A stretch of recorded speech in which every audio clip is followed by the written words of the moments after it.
large number of our clients have a form of disability, so that means that if we want to ensure that they access all the good services that we provide, then we need to make sure that those services are accessible to them. And MSD needs to be an example so that people who work in the ministry themselves feel that they're working in an inclusive workspace and their needs as a disabled person are taken into account, because that will help us respond to the broader community needs of the disabled. So to create an inclusive workplace within the disability community, we talk about the 3 A's, and those 3 A's are disability awareness, reasonable accommodations and accessibility. If they're in place, then the environmental barriers that disabled people are removed.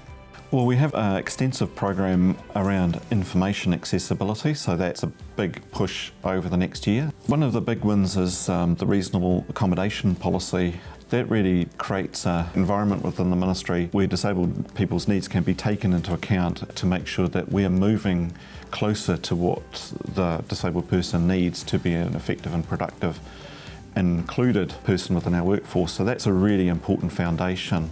And it's about we move from awareness to responsiveness and seeing us as part of the community. So I've got visual impairment, so I'm very familiar with when things aren't accessible to me, going through education and finding work. So that made me really want to try and fix those problems for others as well.